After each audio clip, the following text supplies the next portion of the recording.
In the muddy trenches of World War I, a regiment of American soldiers earned a nickname that would echo through history.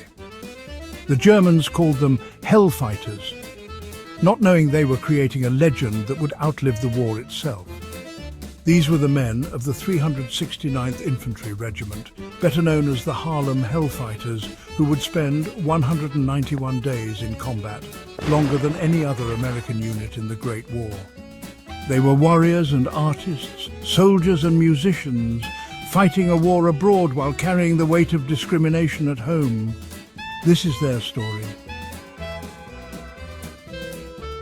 The story begins in 1916 as America stood on the brink of entering World War I. In Harlem, New York, a new regiment was forming, the 15th New York National Guard Regiment. Under the leadership of Colonel William Hayward, these African-American soldiers volunteered to fight for a country that often denied them basic rights.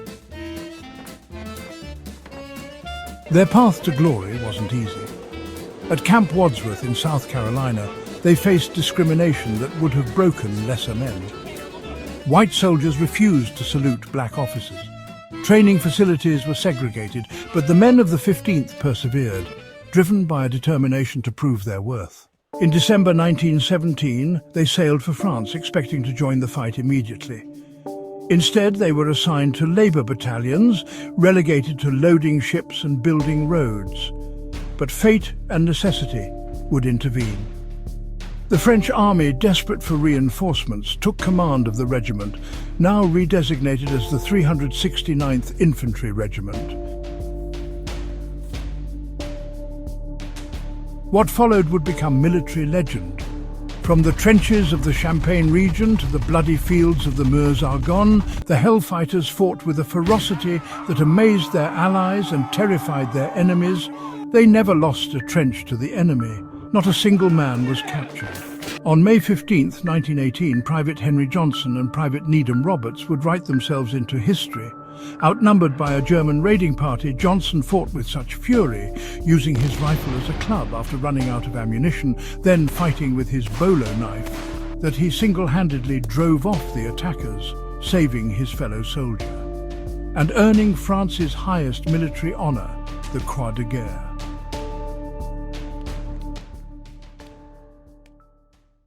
But the Hellfighters brought more than courage to France. They brought the sound of a new America. Under the leadership of James Reese Europe, the regiment's military band introduced jazz to European audiences. In the midst of war's chaos, their music became a symbol of hope and vitality. French civilians and soldiers alike were captivated by these new rhythms, these strange and wonderful sounds that would help transform 20th century music.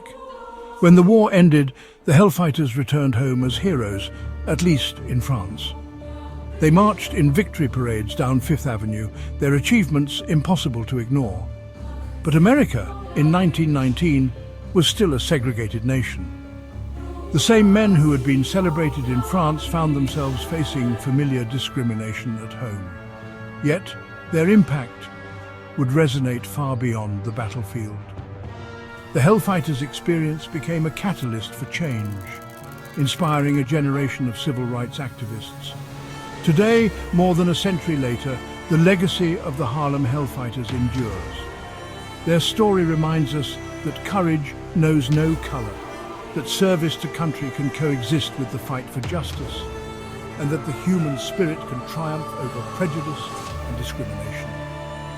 They were soldiers who fought two wars, one against foreign enemies abroad and another against racism at home. They won the first through force of arms.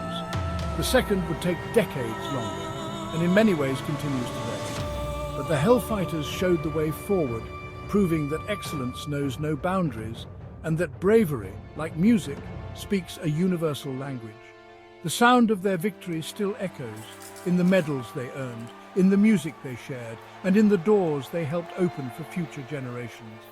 The Harlem Hellfighters marched into history as soldiers, but they live on as legends.